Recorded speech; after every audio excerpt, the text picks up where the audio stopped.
Muy bien, ya se encuentra en nuestros estudios la congresista Rosa Bartra. Nosotros mostrábamos imágenes de lo accidentado que fue el debate del día de hoy respecto al informe de la Comisión Lavallato. Incluso tuvo que suspenderse la sesión luego de una serie de altercados. Por un lado, los grupos de izquierda que hablaban de un fujiaprismo y de un blindaje fujiaprista. Esos fueron los términos. Incluso el congresista Damer tomó calificativos bastante fuertes, hizo alusiones a Andorra y a las cuentas que se habían encontrado. Se le pidió que se disculpara. Luego de este incidente, la congresista Luz Salgado, a nombre de Fuerza Popular, lo que dijo aquí es que había un boicot de la izquierda para no debatir las conclusiones del informe de Rosa Bartra. Rosa Bartra ha estado los 4 días en el hemiciclo y el día de hoy viene porque ella quiere defender su informe, un informe en el que ha trabajado y en el que incluso nosotros habíamos conversado hasta con Pitocho, pero le preguntaré sobre lo que había dicho Víctor Andrés García Belaúnde más adelante. En principio, ¿por qué el boicot? Rosa, buenas noches y bienvenida. Gracias. ¿Cuál sería el sentido de un boicot? El Pleno del Congreso tiene diferentes formas de expresar las responsabilidades que le otorga a los congresistas. En la función de control político, el Pleno del Congreso aprueba mociones para la conformación de comisiones investigadoras y les otorga un determinado mandato. Yo he cumplido un mandato que el Pleno me ha otorgado: investigar coimas que hubieran recibido funcionarios de cualquier nivel de gobierno en el marco de la contratación de megaproyectos por las empresas brasileñas y sus consorciadas. ¿Por qué hay boicot? Yo lo siento desde el día 1. Primero, sacan al congresista Jorge Castro de la comisión con argumentos inválidos y habría que atender bien las denuncias que hizo el congresista Castro en su momento, hablando de las razones verdaderas por las cuales fue retirado de la comisión. Luego el congresista Jorge Morales ha tenido una actitud permanente para, de alguna forma, hacer más difícil el trabajo de investigación. Presentaba quejas sin sustento, pedía información, se le otorgaba, se seguía quejando, nula colaboración. Termina la comisión, nunca había pedido que se abra, por ejemplo, una línea de investigación sobre otro tema, nunca. Nunca se le negó un solo pedido de información. Todos los invitados que él pidió que se cite fueron citados, todos. Y presenta un informe en minoría. En minoría, sí. Presenta un informe en minoría que... donde incluye a quienes ustedes no incluían. No solamente incluye a personas que nosotros no incluíamos, sino que abre nuevas líneas de investigación. Se excede del mandato que el Pleno nos había otorgado, investiga aportes de campaña, cuando ya se había tomado el acuerdo por unanimidad de que eso se iba a pedir en el Pleno, cuando se presente el informe y que el Pleno decida cuándo se empieza a investigar, si es con esta comisión, con una nueva y cuáles serían los alcances. ¿Me permite un segundo?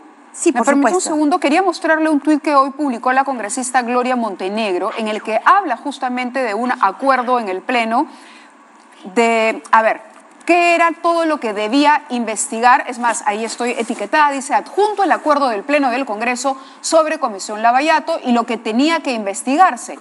Ojo, se tenía que investigar desde el inicio todas las operaciones de Odebrecht hasta la fecha. ¿Con qué criterio hicieron la delimitación? Conveniencia pura. Y ella pone el acuerdo aquí y esto suponía investigar incluso lo que pasó en el gobierno desde que Odebrecht empieza a operar en el país. ¿Cuál fue el criterio para elegir estos 11 proyectos? Correcto, Mávila. Acá hay que...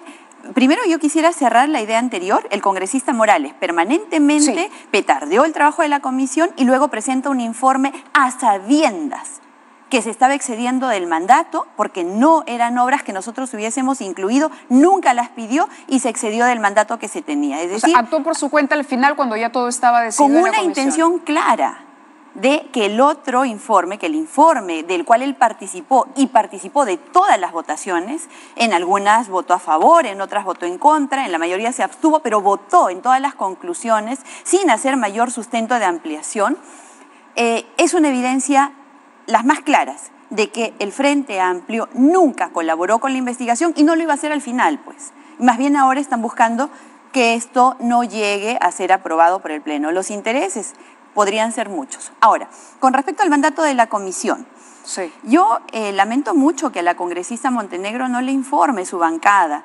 Yo no inicio la comisión investigadora. Es más, esta es la continuación de lo que fue la comisión investigadora presidida por el congresista Pari, que operó en el gobierno anterior. La comisión que yo presido se aprueba en noviembre del 2016, se conforman sus miembros, tienen una presidencia y delimitan su marco de investigación. Y lo delimitan en base a las noticias que se tiene desde cuándo Odebrecht declara haber empezado a pagar coimas, porque el objeto de la comisión era investigar el pago de coimas en los proyectos.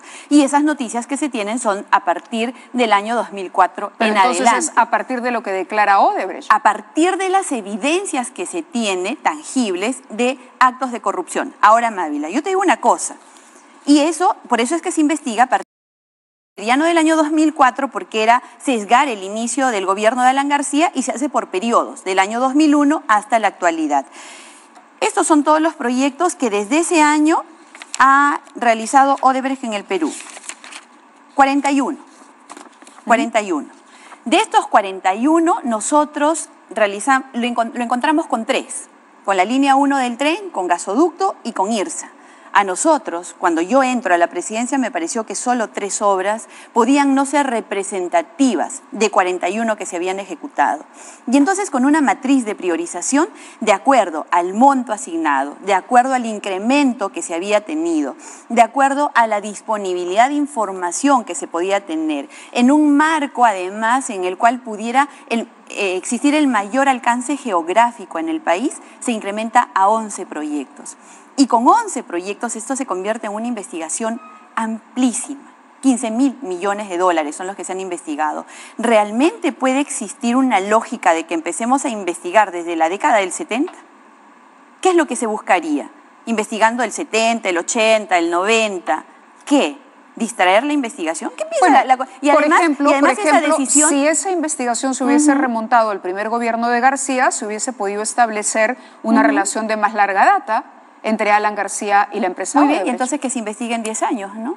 Porque también hay un marco de tiempo, también hay todo lo que hay que dedicar a esta investigación. ¿Qué queríamos? ¿Resultados? ¿O una línea académica del tiempo? ¿Por qué en todos los casos los presidentes terminan comprometidos y en el caso de García no se le toca? Eso tampoco es verdad. Dicen, no aparece en el informe, eso no es cierto. Pero aparece exonerado. No, tampoco. Y aparece exonerado por una votación que, de acuerdo a Víctor Andrés García Belaúnde, fue una votación suya, de la congresista Beteta y del congresista Mulder, él pidió incluirlo, que Gilbert Violeta pidió incluirlo y que Morales, que es un gran signo de interrogación, dicho sea de paso, se abstuvo y ya no estaba Marisol Espinosa y entonces ese cupo no estaba, no había cómo dirimir. Esa es la explicación que hizo Víctor Andrés García Belaúnde acá, que había una intención de que pasara por agua tibia la responsabilidad de Alan García. Eso no es verdad.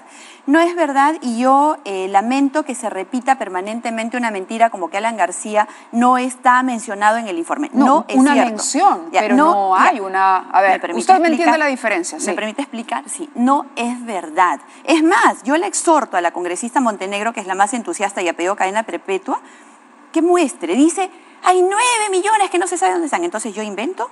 ¿A quién está? Eso sería irresponsable. Mire, Mávila, al día de hoy, o a la fecha de cierre del informe, que incluso podríamos trasladar hasta el día de hoy, yo ni ninguno de los miembros ha encontrado suficiencia probatoria para poder imputar un delito. Responsabilidad política sí hay. Y si se hubieran tomado el trabajo de leer el informe, verían que desde la página 455 hasta la página 500 está desarrollada la infracción constitucional que habría cometido y que tendría responsabilidad política el presidente García. Entonces, lo que pasa el es que informe de la Comisión Lavallato le atribuye responsabilidad política. Por incurre en infracción constitucional. Por supuesto que sí. ¿Por infracción a qué? Al artículo 118 de la Constitución y por haber infraccionado también la ley 27. ¿De qué manera es esta infracción constitucional? Porque hace designaciones de carácter político, Mávila. Y hay que recordar acá, o hay que explicarle a la población que después de 5 años de vencido el mandato, de acuerdo a amplia jurisprudencia que hay en el Congreso, a la práctica parlamentaria, ya no es posible interponer una denuncia constitucional porque el tiempo ha pasado. Recuerde usted. ¿Por eso en la parte resolutiva no está? Exactamente, como no están por lo menos 100 o 150 personas, porque ya no es posible, porque ya no están, porque venció el plazo por prescripción, porque ya no es posible interponer una acción. Y en las recomendaciones solamente están incluidos aquellos sobre los cuales el Ministerio Público eventualmente, si es que así lo decide, inicie una labor de investigación. Jorge del Castillo dice que cualquiera podría denunciar a García. Cualquiera podría denunciar a García, que presenten las pruebas. Es más, yo espero, porque la responsabilidad no es mía y yo no estoy aquí para defender a nadie, absolutamente nadie. El Pleno es el que finalmente va a decidir. Que alcancen la prueba, pero más allá de la sospecha, Mávila, acá no puede haber una cacería de brujas. Si estoy defendiendo el debido proceso, si he defendido la reserva, si incluso pedí que esto pudiese mantenerse en reserva hasta que el Pleno vote las conclusiones, es porque hay que respetar. Lo que pasa es que en un país en el cual nos hemos acostumbrado a la filtración, a la denuncia ligera, a la imputación sin ningún tipo de fundamento, de pronto creemos que la sospecha, yo sospecho, pero ¿cómo va a ser posible? Pero si ahora, debió hay haber un detalle, conocido. sobre eso hay un detalle adicional. Y yo pero tengo, solamente cierro. Por favor. No podemos nosotros de manera irresponsable sentar precedentes para solamente por una sospecha ir. Ahora, el fiscal Pérez tiene esta carpeta bastante tiempo.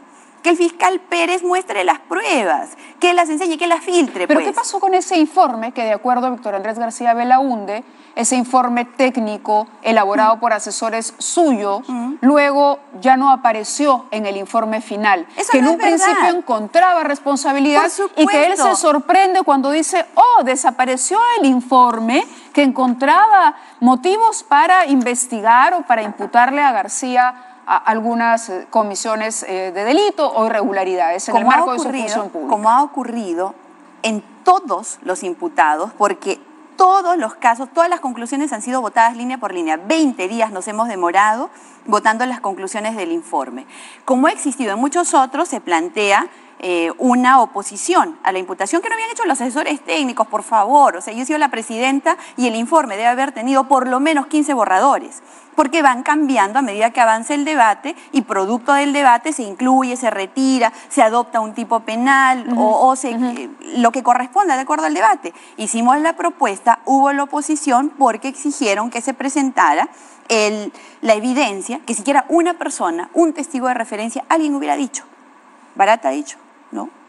Odebrecht ha dicho, no. Nostra ha dicho, no. Correcto. Hemos preguntado Rosa. a Cuba, sí. Hemos preguntado a Navarro, sí. Le hemos preguntado Y todos han protegido a García. Yo no sé si lo han protegido, el punto es que no lo han dicho. Correcto. Entonces, si no lo han dicho y no tengo la suficiencia yo quiero probatoria, mostrarles no puedo solo ser para un irresponsable. comentario final, porque lamentablemente el tiempo nos ganó, y me gustaría de verdad comprometerla para continuar hablando de esto, porque se merece la discusión más tiempo, sino que, bueno, hemos respetado Mávila, que haya pero siempre dejando claro, porque me va a faltar el tiempo, a ver, yo lo el sé. Pleno es el que tiene la decisión Correcto. final. Tengo un minuto, pero yo lo que quiero aquí es, ¿sabe cuál es la sensación de la población no desde hoy, Rosa, sino desde incluso antes de que usted formara parte de Fuerza Popular o integrara esta bancada? De que aquí el fujimorismo y el aprismo han mantenido un vínculo. Hay un audio que llegó al programa dominical, la revista dominical, en América Televisión, en el año 91, cuando en el Parlamento se investigaba al señor Alan García por el tema de las reservas en el BCCI. Escuchen este audio en el que Alan García conversa con Jorge del Castillo y escuchen además a quienes convocan para apoyar a García y salvarlo de esa investigación en aquel momento, año 91. Va para acá. Los compañeros están pensando algo que me parece bueno. Sí. Aunque parece un exceso eso de Dahmer, pero tú sabes que en el BCCI estamos más fácilmente limpios que en cualquier cosa. Entonces, si triunfa la tesis, señor, no hay nada probado, todo es un desastre de este informe Dahmer, de Olivera, y sustituimos eso, porque continúe la investigación del tema BCCI, salgo ganando. Pero coordínalo con Cambio, y con los votos de Dahmer y los que él pueda mover. Ahí va bien la cuestión previa de Floro. Votamos por las dos cuestiones previas, pues. Okay. Habla con Dahmer y Cambio 90. Está bien. A mí me parece que el tema sería sensacional. Mañana salgo yo y digo, ha quedado desmontado todo. Muy bien, se nos acaba el tiempo, Rosa. Esta es una prueba de una información que vamos a ampliar el día de mañana en un informe especial sobre este caso que involucra a García en el año 91, pero aquí queda claro, y la pregunta también va para el congresista Dahmer, ¿en qué momento dejó de apoyar a Alan García? ¿En qué momento cree que hay un fujiblindaje? Si en ese momento apoyó también el archivamiento de una investigación. Y yo seguramente que estaré atenta a lo que usted encuentre. En esa época yo estaba empezando la universidad, así que de eso yo no tengo nada que decir. Pero sí tengo que decir que se han investigado 11 megaproyectos por 15.000 millones de dólares, que solamente en la interoceánica hay 2.000 millones de dólares, 7.000 millones de soles de sobrecosto, que han podido ser 1.500 colegios para los pobres del Perú. Correcto. Nos han robado y no se está discutiendo sobre aquello que sí está en el informe. Correcto, ¿Por qué no discutimos de Toledo, de la señora Villarán? ¿Por qué no discutimos del peaje en el que nos meten la mano todos los días? ¿Por qué estamos concentrados en un solo actor y en un solo proyecto? Miremos los otros 10 proyectos, háganos el favor, el Perú tiene derecho a conocer la verdad. Correcto. Gracias, Rosa. Nosotros nos vamos, se quedan con Noticias a las 10.